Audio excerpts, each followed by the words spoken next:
I came home from prison and my 9-year-old asked me, "Who are you?" The brass numbers 247 hung crooked on the white picket fence, just like they did 5 years ago. My hands shook as I pushed open the gate, the same squeak echoing through the suburban silence. But everything else had changed. The Honda Civic in the driveway had been replaced by a black Mercedes SUV. New shutters, fresh paint, professionally landscaped flower beds that screamed money. I knocked on the door that used to be mine. When it opened, Sarah stood there looking exactly like the woman who'd promised to wait for me, to believe in my innocence. Designer clothes, perfect makeup, a wedding ring that could have paid for my entire legal defense. Her face went white. "You're early," she whispered, glancing over her shoulder. "You said 3 p.m. It's only 2:15. I caught an earlier bus from Millfield." I kept my voice steady, professional. The way my lawyer taught me. "Where's Emma?" Before Sarah could answer, I heard her.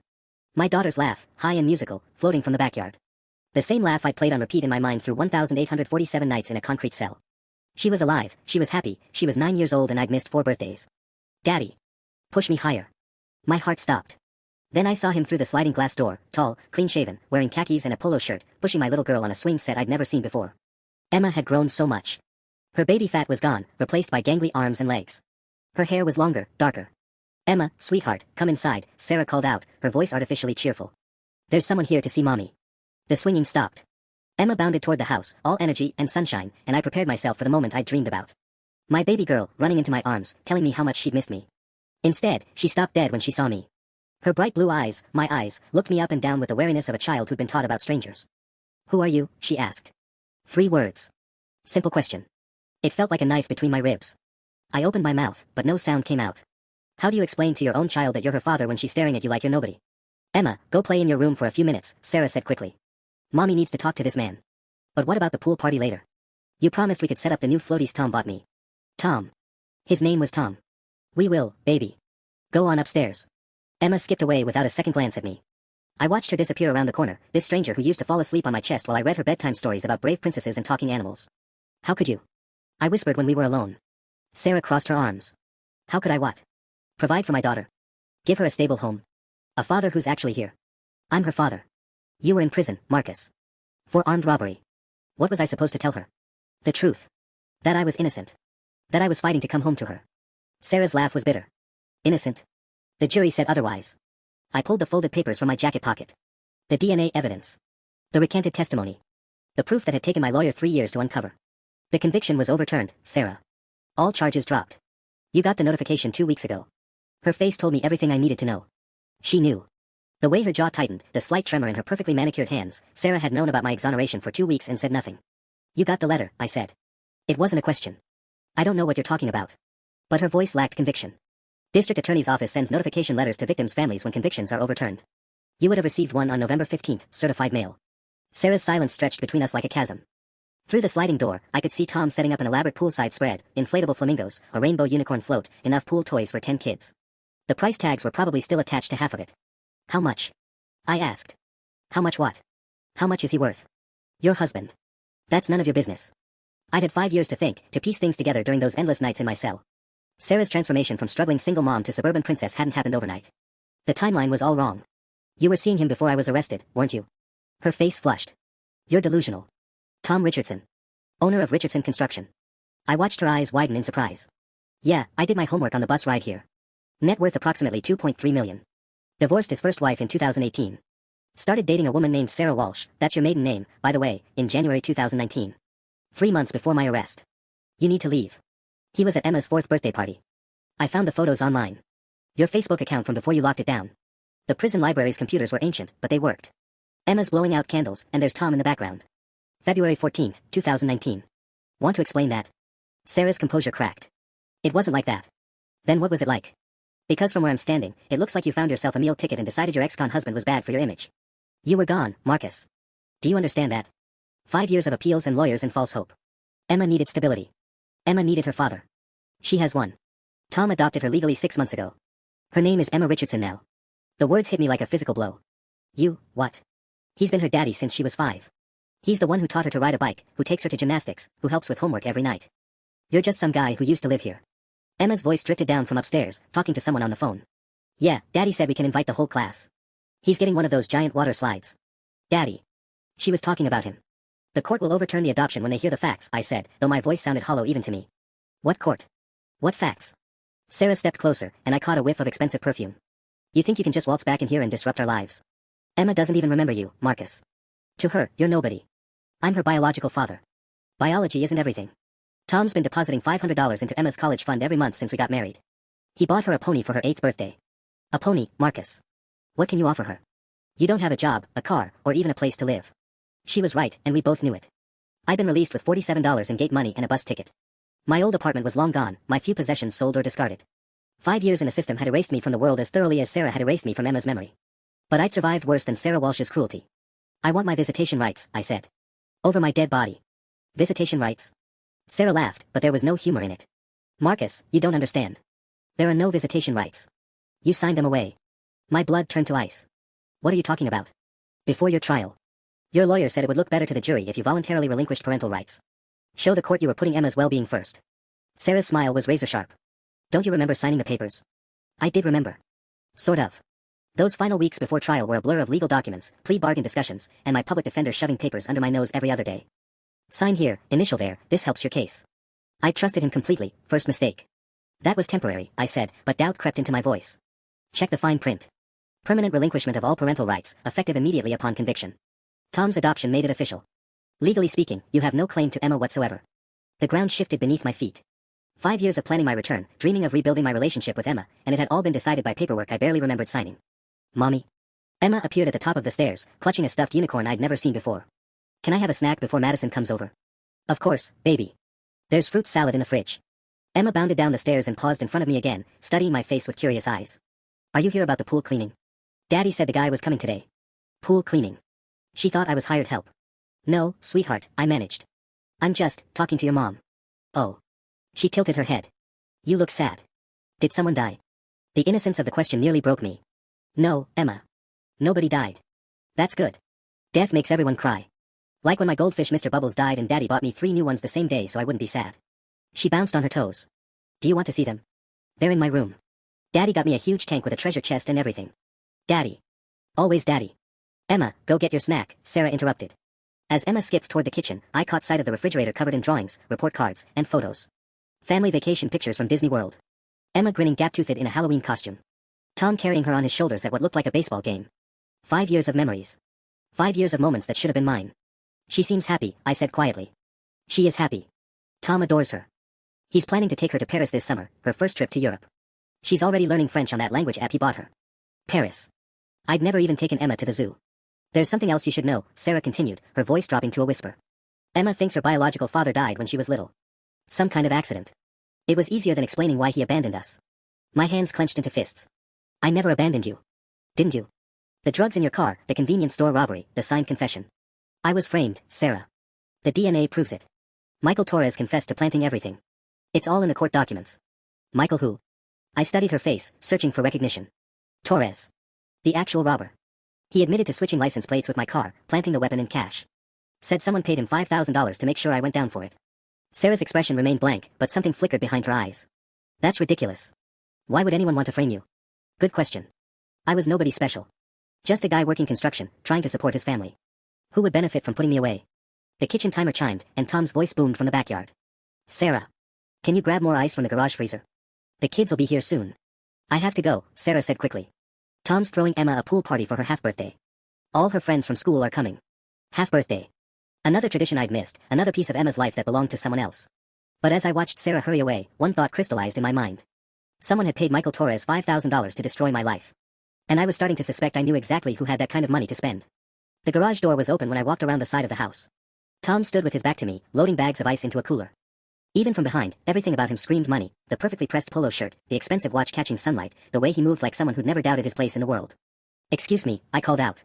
He turned, and I got my first good look at the man who'd stolen my life. Mid-40s, gym-tanned, the kind of confident smile that came from never having to worry about mortgage payments or legal fees. When he saw me, his expression shifted to polite confusion. Can I help you? If you're here about the landscaping quote, Sarah handles all that. I'm Marcus Webb. Emma's biological father. Tom's smile vanished. He straightened slowly, and I noticed his hands were soft, no calluses, no scars from construction work despite owning the company. This was a man who signed checks, not someone who swung hammers. Ah. He closed the cooler lid with deliberate care. You're early. So everyone keeps telling me. Sarah said you might be coming by. Something about the conviction being overturned. His tone was conversational, like we were discussing the weather. Congratulations, I suppose. Must feel good to have your name cleared. It does. Almost as good as it'll feel to get my daughter back. Tom chuckled, actually chuckled. Your daughter? I think there's been some confusion. Emma's my daughter. Has been for years now. Legally, emotionally, in every way that matters. Adoption papers can be challenged when they're based on fraud. What fraud? He stepped closer, and I caught the scent of expensive cologne. I adopted a little girl whose father was in prison for armed robbery. Now that father claims he was innocent.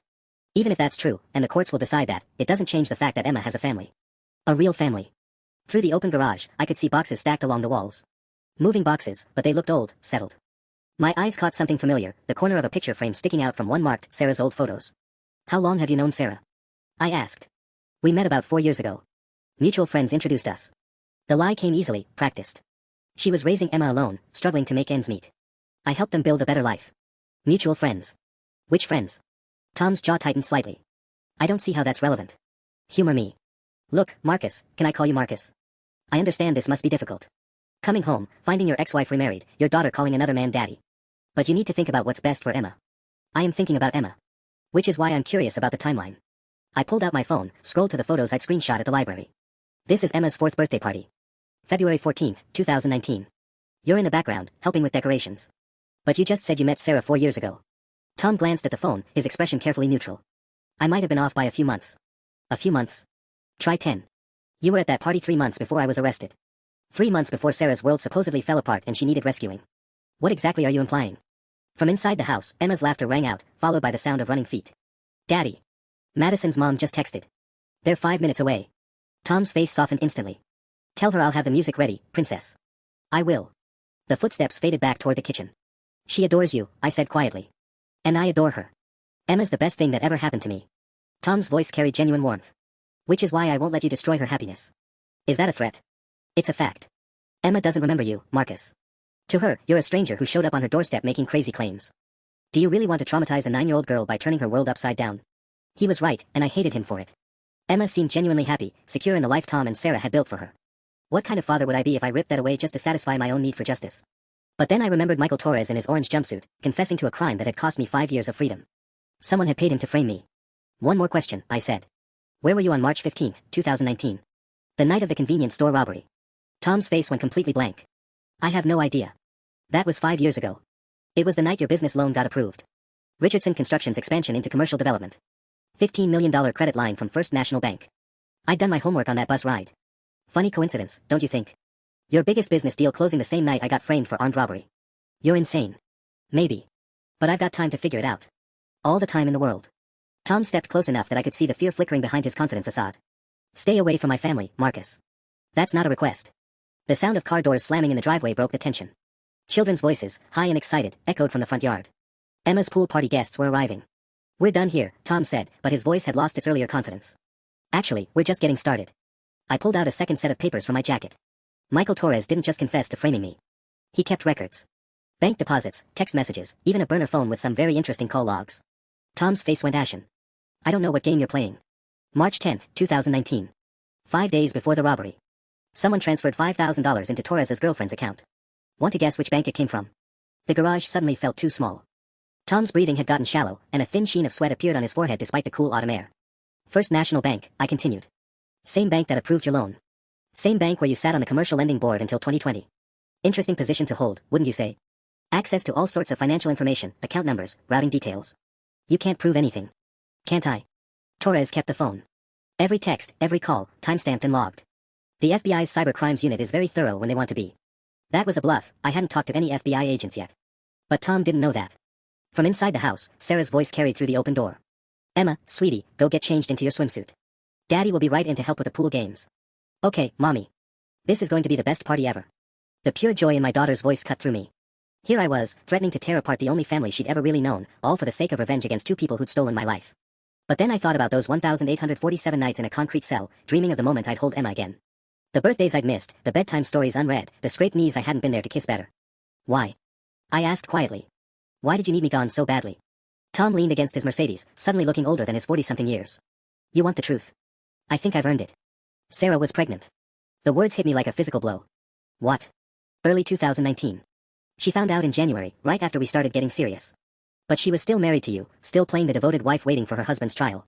Tom's voice was flat, emotionless. The baby would have complicated things. Custody battles, DNA tests, questions about paternity. My mind reeled. Where's the baby now? Miscarriage. Week 12. But by then, the plan was already in motion. He looked at me with something that might have been regret. Torres was supposed to make it look like a routine robbery gone wrong. Plant some evidence, make sure you got convicted, maybe 3 to 5 years maximum. Sarah gets a clean divorce, I get a ready-made family without any messy complications. 3 to 5 years. I laughed bitterly. Your plan worked a little too well. The DNA evidence wasn't supposed to be compromised. Your lawyer wasn't supposed to be so incompetent. When you got 15 years instead of 5, Sarah panicked. Started the story about your death, thought it would be easier for Emma to understand. More car doors slammed. More children's voices. The party was in full swing just 50 feet away, while the truth about my destroyed life unfolded in a garage full of stolen memories. Daddy. Emma's voice, closer now. Madison brought her new puppy. Can we get a puppy too? We'll talk about it later, Princess, Tom called back, his voice automatically shifting to warm and paternal. The transformation was seamless, practiced. This man who just confessed to orchestrating my frame-up could switch to loving father mode without missing a beat. She really does love you, I said. And I love her. More than my own life. Enough to destroy mine. Tom straightened up, and for a moment his mask slipped completely. Emma needed stability. Sarah needed security. You were already facing charges, I just made sure the outcome went our way. Those charges were fabricated too, weren't they? His silence was answer enough. The sound of splashing water and children's laughter drifted from the backyard as Tom and I stared at each other in the dim garage. He'd just confessed to orchestrating my frame-up, but somehow that felt like only the tip of the iceberg.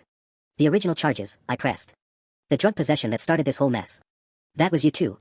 Tom's hands clenched at his sides. Sarah mentioned you were always suspicious, even as a kid. Should have left well enough alone.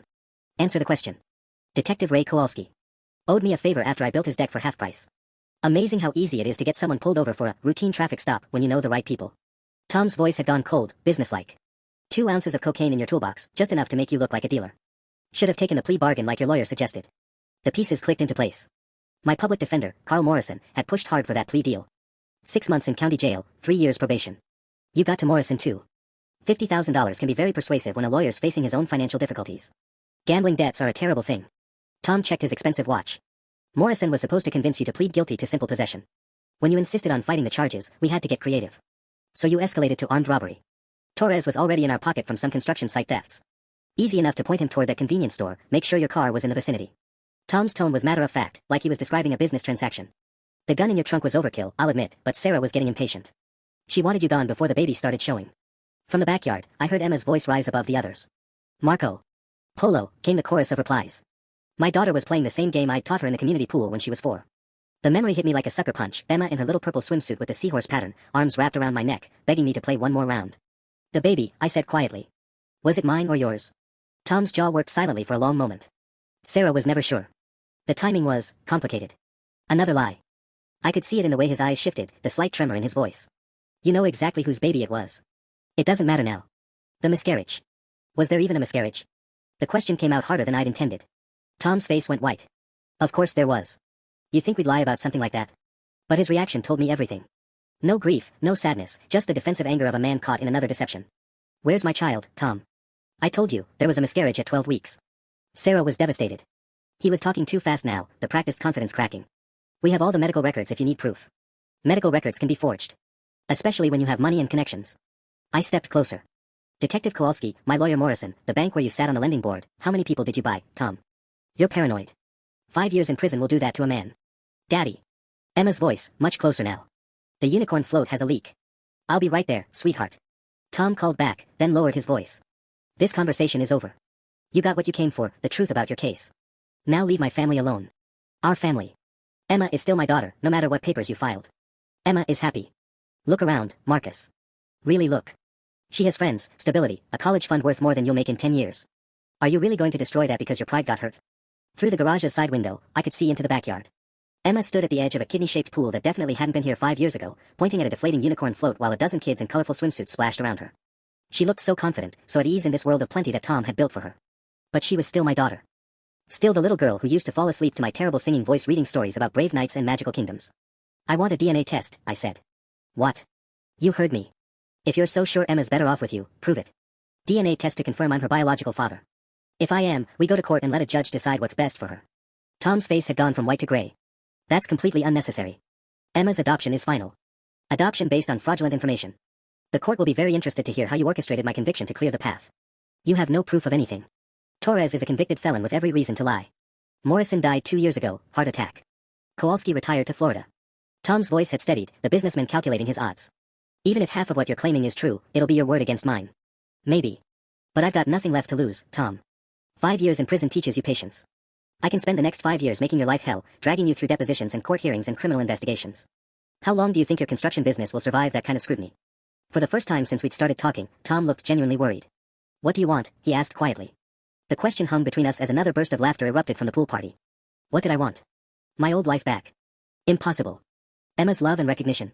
She didn't even remember me. Justice for 5 stolen years. That wouldn't give me back the birthdays I'd missed. But looking at Tom's expensive clothes, his perfect house, his stolen happiness built on my destruction, I knew exactly what I wanted. Everything, I said. I want everything you took from me. Tom's face hardened. That's not going to happen. We'll see. I turned to leave, but his voice stopped me. You know what's funny, Marcus? You still don't see the whole picture. Something in his tone made me pause. What are you talking about? The convenience store robbery. March 15, 2019. You want to know why that date was so important? Tom pulled out his phone, scrolled through something. It wasn't just about my loan approval. He showed me the screen, a bank statement dated March 16, 2019. A deposit for $847,000 into an account labeled S. Walsh Personal. Sarah's inheritance, Tom continued. From her grandmother's estate. The will specified she could only claim it as a single woman. No husband, no legal entanglements. His smile was razor sharp. Funny how that worked out. The numbers swam in front of my eyes. Nearly $1 million. Sarah had inherited nearly $1 million the day after I was arrested. Her grandmother died 6 months before your arrest, Tom continued. But the estate was complicated, old money, family trusts, lots of conditions. Sarah couldn't touch a penny while she was married to a suspected criminal. You're lying. Bank of America, account number 4471-8829-3366. Feel free to verify. Tom pocketed his phone. The inheritance required a clean background check on all immediate family members. Kind of hard to pass when your husband's facing drug charges. My mind raced back to those final months before my arrest. Sarah had been distant, distracted. She'd mentioned her grandmother's death but claimed the estate was tied up in probate, worth maybe $10,000 at most. She knew, I whispered. Sarah knew about the inheritance the whole time. Sarah knew about a lot of things. Whose idea do you think this whole plan was? Tom's voice carried genuine admiration. I just provided the resources. Your wife provided the motivation. From the backyard, Emma's voice cut through my thoughts. Mommy. Can you come fix the pool noodles? They're all tangled. Coming, sweetie. Sarah's reply was bright, cheerful, the voice of a woman without a care in the world. The miscarriage story, I said slowly. That was Sarah's idea too. Sarah's very good at creating narratives. Always has been. Did you know she told Emma that her biological father was a war hero who died saving children from a burning building? Tom chuckled. Kids got quite the imagination when it comes to her real daddy's memory. The cruelty of it hit me like a physical blow. Not only had Sarah erased me from Emma's life, she'd replaced me with a fantasy, a dead hero who could never disappoint or complicate their perfect new existence. Daddy Tom. Emma appeared in the doorway, dripping wet and grinning. Madison's mom wants to know if we have any more towels. And can we order pizza now? Everyone's getting hungry. Of course, princess. Check the linen closet upstairs, and I'll call Gino's in a minute. Tom's voice instantly warmed as he knelt down to Emma's eye level. Having fun. The best. This is way better than last year's party. The new diving rings you got are so cool. She threw her arms around his neck, soaking his expensive polo shirt. You're the best daddy ever. Over Emma's shoulder, Tom's eyes met mine. The message was clear, this is what you're trying to destroy. Emma, I said quietly. Do you remember anything about when you were really little? Before you lived in this house? She looked at me curiously. You mean the old apartment? Mommy said we lived there before Daddy found us. But I don't really remember much. I was just a baby. She tilted her head. Why? Did you know us back then? The innocence in her question nearly broke me. She was trying to place me in her reconstructed history, to figure out how I fit into the sanitized version of her past that Sarah had created. Something like that, I managed. Cool. Maybe you can tell me stories about when I was little. Mommy doesn't like talking about the old days. She says it makes her sad to remember how hard things were before Daddy saved us. Daddy saved us. Sarah had turned me from protector into ghost, from father into stranger, from provider into obstacle to be removed. And she'd done it so completely that my own daughter was grateful for my absence. I should get back to the party, Emma said, already turning away. But it was nice meeting you, Mr. Webb, I said. Marcus Webb. Okay, Mr. Webb. Maybe you can come to my real birthday party in February. Daddy's gonna rent the whole roller rink. She bounded away, leaving puddles on the concrete floor. Tom stood slowly, watching her disappear into the house. She's remarkable, isn't she? Straight A's, captain of her soccer team, fluent in Spanish and working on French. Sarah and I are very proud. Soccer team. Travel league. We spend most weekends driving to tournaments across the state. Emma's got real talent, her coach thinks she might make varsity when she gets to high school. Tom's pride was genuine. Of course, all those hotel stays and equipment costs add up. Good thing money's not an issue. Another twist of the knife. He was listing all the things he could provide that I never could, all the opportunities that came with his wealth and status. But something else clicked into place. February birthday party. Emma was born in February 2014. That makes her 9.5 now. What's your point? You said Sarah got pregnant in January 2019. Emma would have been almost 5 by then. I did the math quickly. The baby Sarah was carrying, that would have made Emma a big sister. Tom's expression shifted slightly. Like I said, the miscarriage was devastating for everyone. Everyone. Including Emma. Emma was too young to understand. But his voice had that same hollow quality I'd heard before when he was lying. My daughter, bright, perceptive Emma, who was captain of her soccer team and spoke 2 languages, wouldn't have been too young to understand that mommy was having another baby. Where's my other child, Tom? The question hung in the air between us, heavy with implication. Through the open garage door, the sounds of the pool party continued, splashing, laughter, the carefree noise of childhood. But in the shadows of this garage, surrounded by boxes of my old life, the truth was finally starting to emerge. And I had the terrible feeling it was going to be much worse than anything I'd imagined. Tom's face went completely still. For a long moment, the only sounds were the distant party noises and the hum of the garage's fluorescent light overhead. I don't know what you're implying, he said finally. I'm not implying anything. I'm asking directly. Where is the baby Sarah was carrying in 2019? There was a miscarriage at 12 weeks. I already told you. Medical records. I want to see them. Tom's laugh was forced. You think I keep my wife's private medical information in the garage? That's insane, Marcus. Even for you. But something had shifted in his demeanor. The confident businessman was gone, replaced by someone calculating his next move. His eyes kept darting toward the boxes stacked along the wall, the ones marked Sarah's old photos. You know what's interesting about miscarriages? I said, taking a step closer to those boxes. They require follow-up care. Blood tests to make sure hormone levels return to normal. Usually takes 6 to 8 weeks. So Sarah was posting on social media through April and May 2019. Beach vacation photos, restaurant check-ins, wine tasting events. I'd memorized every detail during those long library sessions. Funny activities for someone who just suffered a traumatic pregnancy loss. Tom's jaw tightened. People grieve differently. Or maybe there was nothing to grieve. I reached for one of the photo boxes, but Tom moved to block me. Those are private family items. Afraid I'll find something interesting.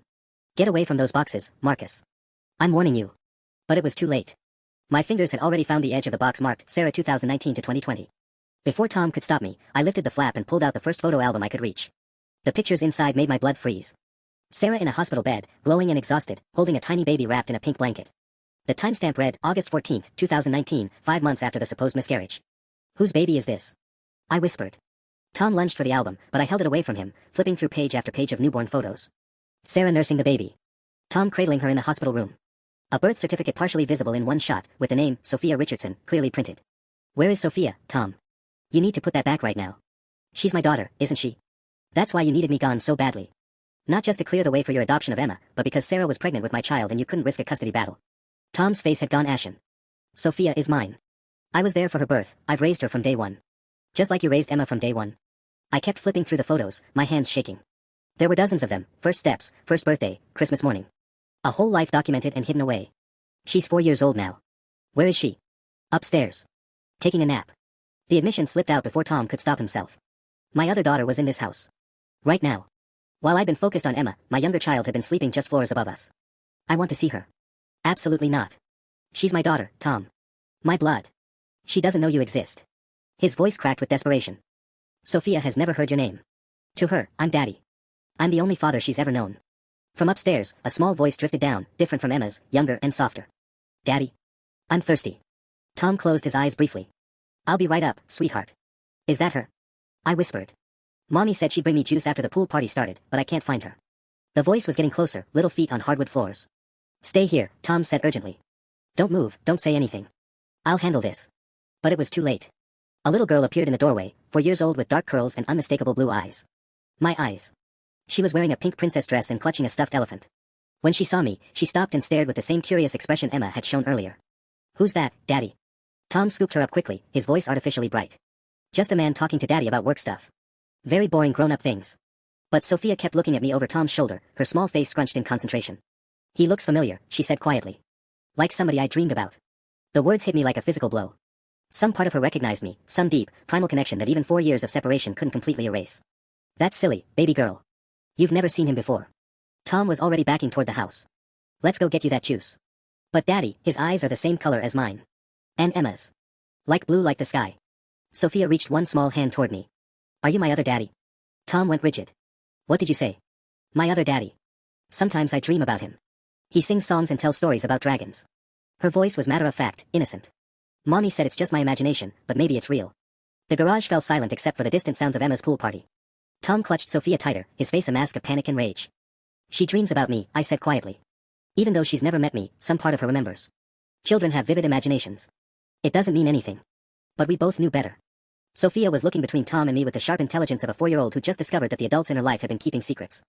"I want to stay and talk to the Blue Eyes man," she announced. "He seems nice." And that's when I knew that no matter what Tom had planned, no matter what threats he made or what legal battles lay ahead, I wasn't walking away from this house without both of my daughters. The silence stretched between us as Sophia studied my face with those impossibly familiar blue eyes. Tom's grip on her had tightened, his knuckles white against her pink dress. "Daddy, you're squeezing too tight," she said, squirming in his arms. "Sorry, princess." He loosened his hold but didn't put her down. "Why don't we go find Mommy? She's probably wondering where you are." But Sophia wasn't ready to leave. She pointed at the photo album still clutched in my hands.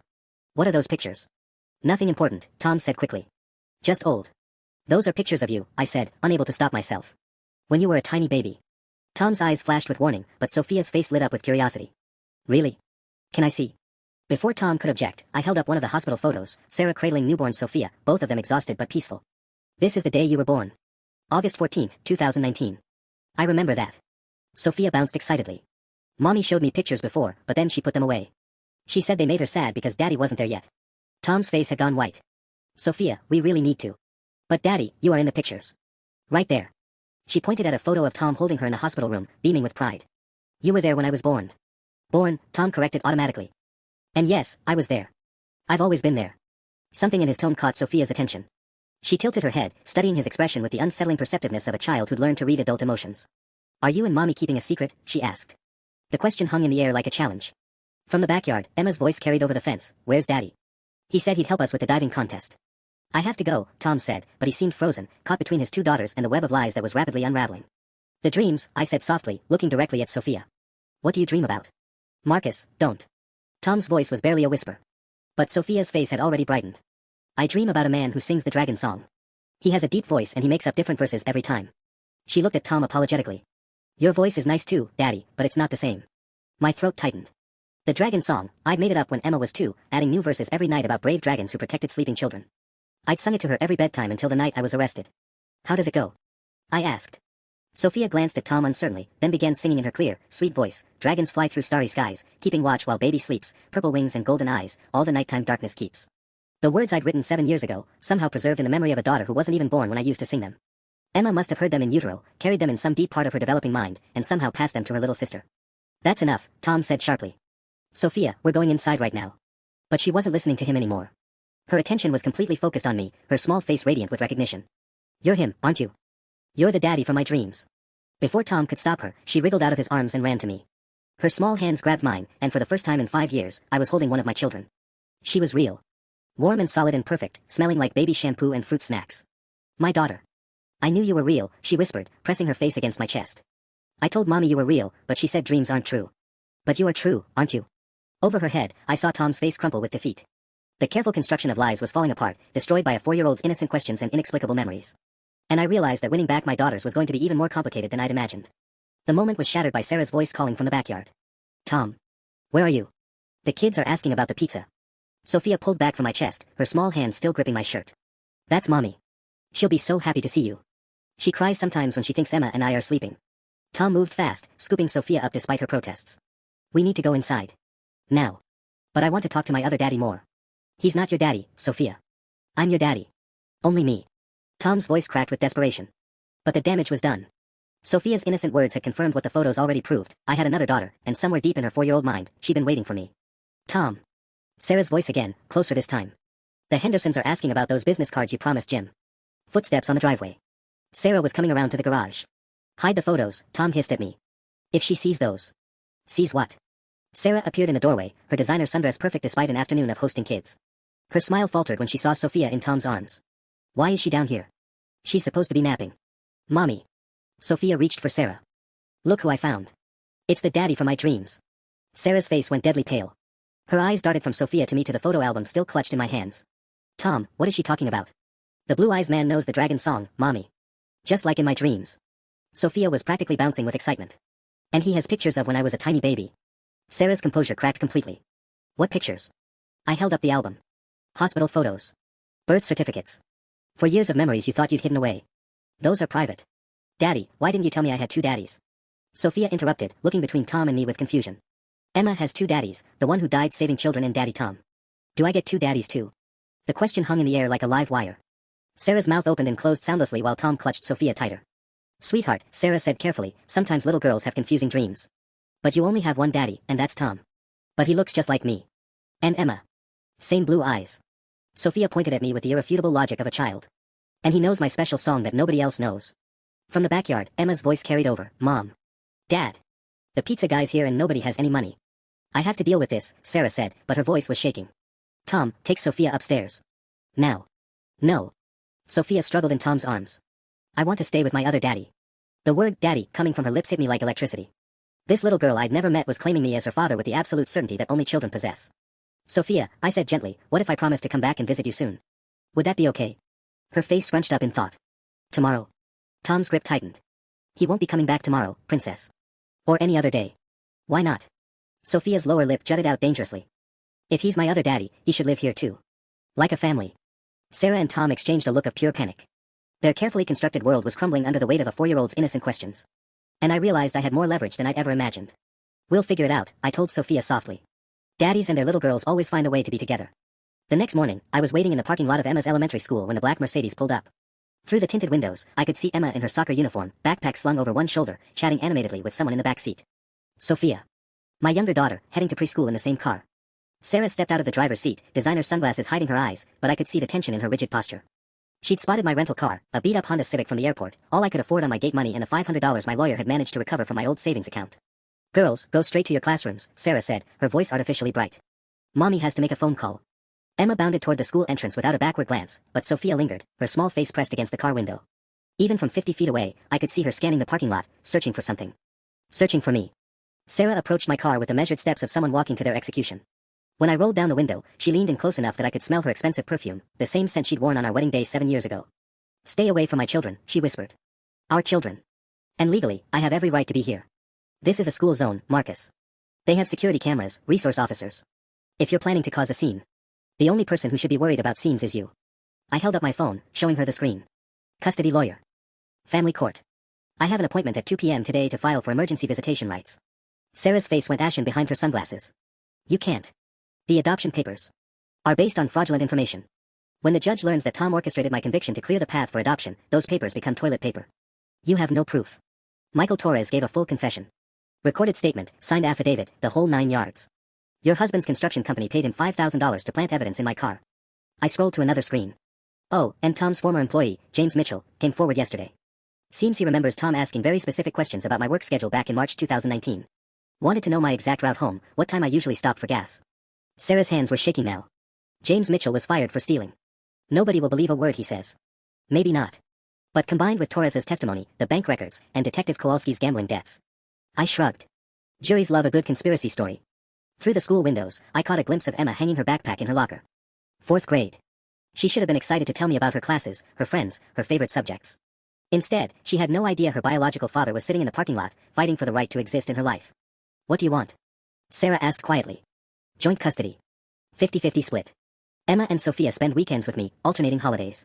Sarah laughed bitterly. You don't even have a place to live. I will. Richardson Construction owes me 5 years of child support, roughly $180,000 by my calculation. Plus punitive damages for the fraudulent conviction. My lawyer thinks we can get close to $500,000 in civil court. Tom will never agree to that. Tom doesn't get a choice.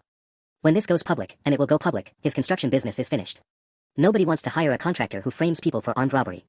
I leaned closer to the window. But there's another option. Sarah waited, her breathing shallow. Full confession. Tom admits what he did, returns Emma's original birth certificate, and agrees to shared custody without a fight. In exchange, I don't file criminal charges for conspiracy and perjury. And if we refuse? I started the engine. Then I guess we'll see how well your perfect life holds up under media scrutiny. Channel 7 News loves stories about wrongful convictions. Especially when they involve wealthy construction magnates and missing children. As I drove away, I saw Sarah in my rearview mirror, still standing in the parking lot with her phone pressed to her ear. Making the call that would either save her marriage or destroy everything she'd built on my stolen years. Either way, I was done being erased from my daughter's lives. The call came at 11:47 p.m. I was lying on the lumpy mattress in my extended stay motel room, staring at water stains on the ceiling and trying not to think about Emma and Sophia sleeping in their warm beds 15 miles away. Marcus. Sarah's voice was barely a whisper. We need to talk. I'm listening. Not over the phone. Meet me at Riverside Park. The old playground where you used to take Emma. Her voice cracked slightly. Come alone. Riverside Park at midnight was a ghost of its former self.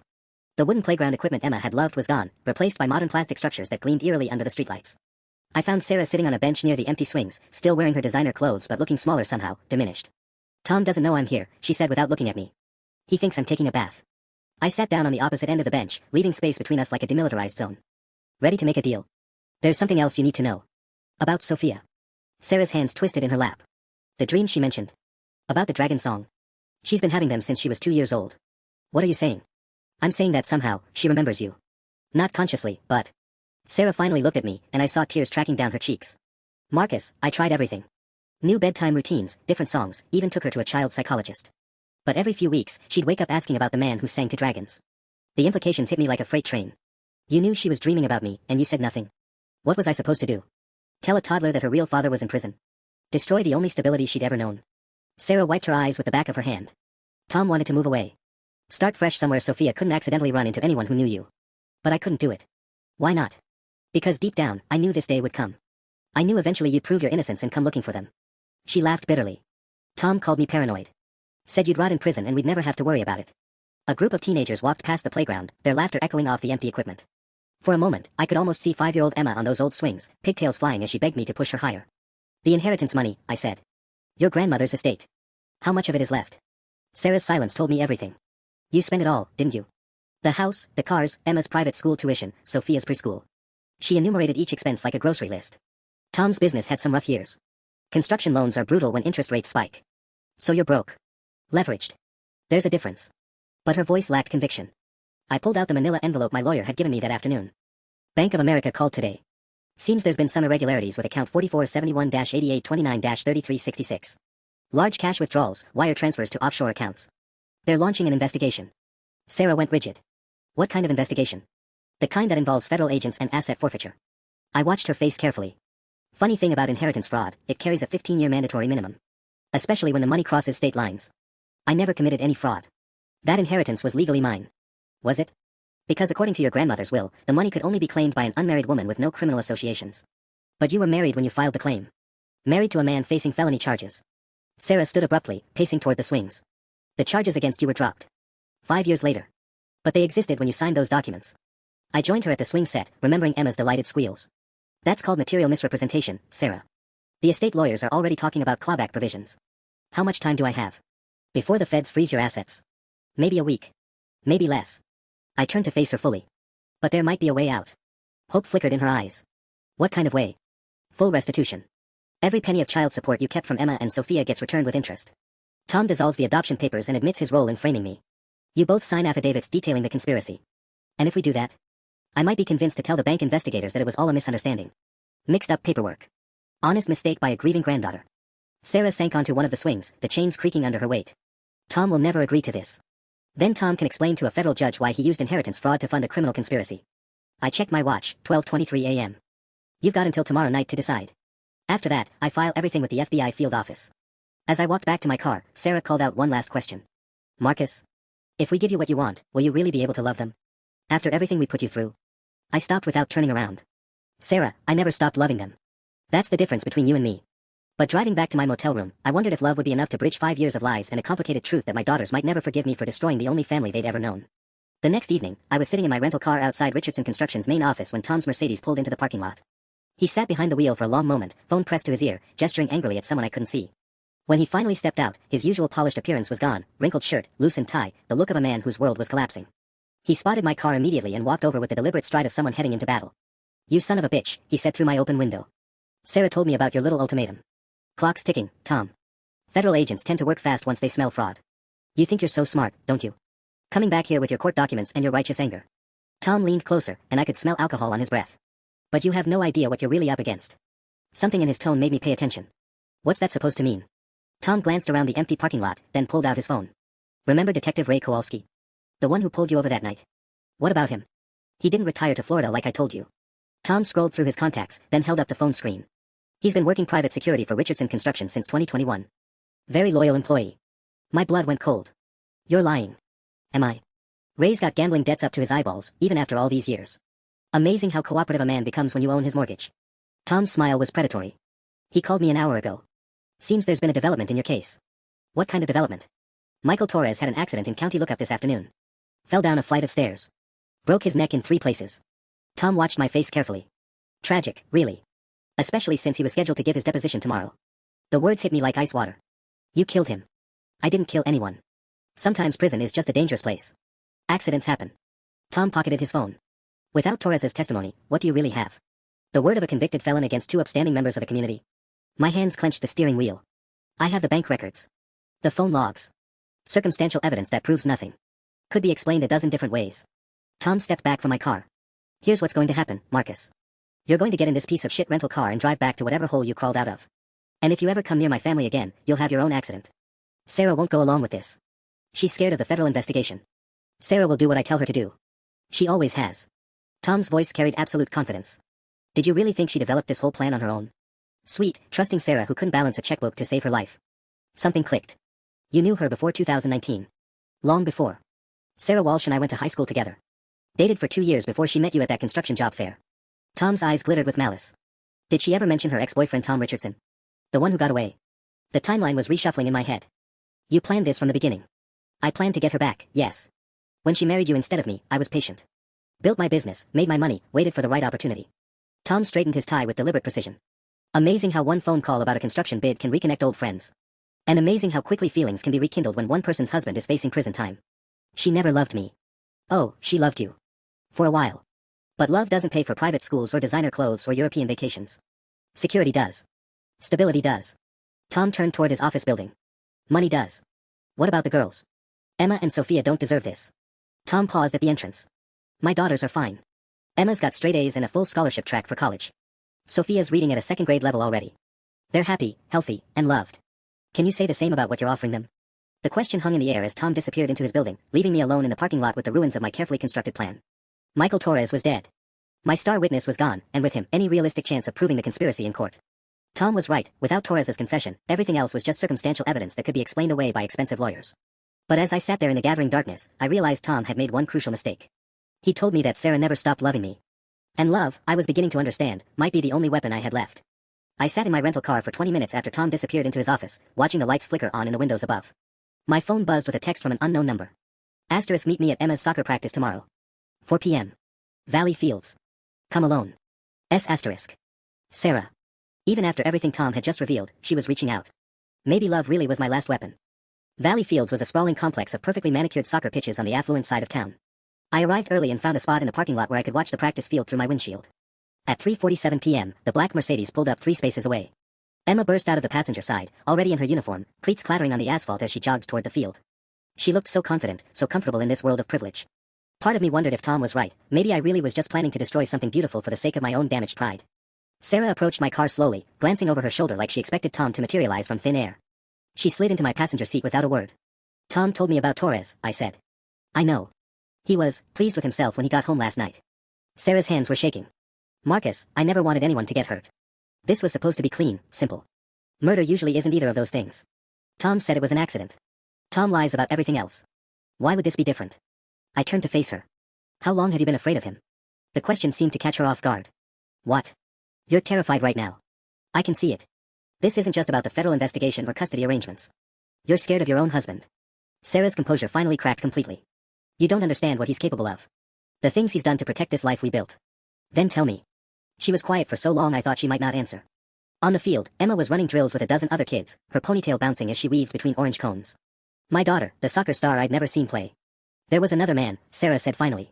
Before Torres. A subcontractor named David Chen who worked on Tom's projects. David figured out that Tom was using company funds to pay for personal expenses, including the money he gave Torres. My stomach dropped. What happened to David? Construction accident. February 2021. Crane malfunction at the Riverside Shopping Center project. OSHA investigated, found several safety violations, but nothing that pointed to sabotage. Sarah's voice was barely a whisper. David's widow got a very generous settlement from Richardson Construction's insurance. Enough to relocate to Oregon with her kids and start over. Jesus Christ, Sarah. How many people has he? I don't know. I don't want to know. She pressed her hands against her face. All I know is that when I started asking questions about David's death, Tom sat me down and explained very calmly that accidents happen to people who threaten our family's security. On the field, Emma had broken away from the group and was practicing penalty kicks. Even from a distance, I could see her form was perfect, left foot planted, right leg following through, the ball sailing into the upper corner of the net with precision. She's good, I said. Tom hired a private coach when she was 6. Spent $15,000 last year on camps and clinics. Sarah wiped her eyes. That's what I keep telling myself when I can't sleep at night. Look what we've given them. Look how happy they are. Happiness built on corpses isn't really happiness, Sarah. Then what am I supposed to do? Turn him in. Destroy Emma and Sophia's lives. Watch them find out their father is a murderer. Her voice rose slightly, then dropped back to a whisper as she remembered where we were. Tom was right about one thing, without Torres, you have nothing. No proof, no witnesses, just the word of an ex-con against a pillar of the community. I have you. Sarah laughed bitterly. I'm an accessory after the fact to at least 2 felonies. My testimony would just put me in prison alongside him. Practice was winding down. Emma jogged toward the sideline, chatting with a teammate about something that made them both laugh. For a moment, she looked so much like Sarah at that age, bright, animated, full of possibility. There might be another way, I said slowly. What way? I pulled out my phone and showed her the voice recording app. The red button was already activated. How long have we been talking, Sarah? Her face went white as she realized what I'd done. You recorded this conversation. Every word. Your confession about David Chen, Tom's threats, the whole conspiracy. I stopped the recording and saved the file. Congratulations.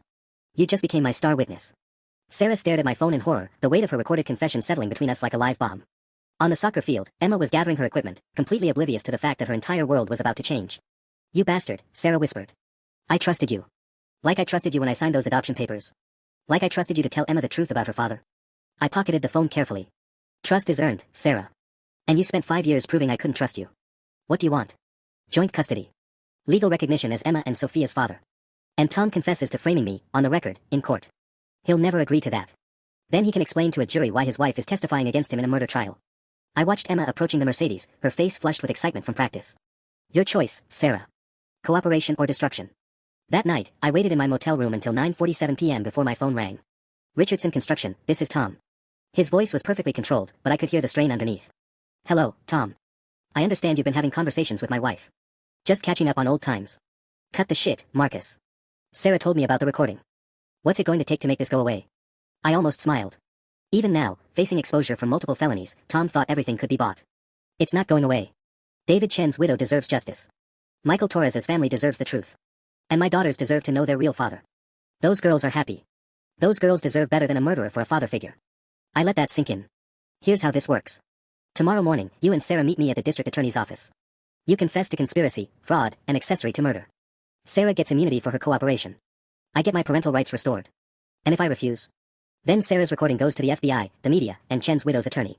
Your construction business collapses, your assets get frozen, and you spend the next 20 years in federal prison. I checked my watch, 9:52 p.m. You've got until 8 a.m. to decide. The line went quiet for almost a minute. When Tom spoke again, the polished confidence was completely gone. I want to see Emma and Sophia one more time before. He couldn't finish the sentence. They're your stepdaughters, not your victims. I'm not going to keep them from visiting you in prison if that's what they choose. Another long silence. You really think you can just waltz back in and be their father? After 5 years? I think I can try. That's more than you were willing to give me. At 7:23 a.m. the next morning, I stood outside the Riverside County District Attorney's office watching Tom Richardson's life unravel in real time. Sarah sat beside him at the conference table, her immunity agreement already signed, while he dictated his confession to a court stenographer. I, Thomas Richardson, do hereby admit to conspiracy to commit fraud, obstruction of justice, and accessory after the fact to the murder of David Chen. The words felt like victory, but hollow somehow. Justice wasn't going to give me back 5 years of bedtime stories or first days of school. It wasn't going to erase the fear in Emma's eyes when she learned that the man she called daddy was going to prison. But it was a beginning. 3 weeks later, I was standing in my new apartment, small but clean, funded by Tom's restitution payments, when the doorbell rang. Through the peephole, I saw 2 familiar figures, Emma holding a soccer ball, and Sophia clutching her stuffed elephant. Hi, Emma said when I opened the door. Mom said we could come visit. If you want. Sophia peeked out from behind her big sister. Are you really our daddy? I knelt down to their eye level, my heart hammering against my ribs. Yes. I really am. Can you still sing the dragon song? Sophia asked. I remember every word. Emma stepped forward, studying my face with those piercing blue eyes. Mom said you didn't abandon us. She said some very bad people made it look like you did something wrong. That's right. And now the bad people are in jail. Yes. Emma nodded slowly, processing this information with the serious expression of a 9-year-old who'd learned that the adult world was more complicated than she'd imagined. Okay, she said finally. So, do you want to be our dad now? The question I'd dreamed of for 1,847 nights in a concrete cell. The question that had sustained me through appeals and depositions and the darkest moments when I'd wondered if fighting was worth it. More than anything in the world, I said. Sophia launched herself into my arms without hesitation, but Emma hung back, still cautious. I didn't push. Trust would take time, just like love. But we had time now. All the time in the world. Dragons fly through starry skies, I began singing softly, and watched my daughters' faces light up with recognition. For the first time in 5 years, I was home.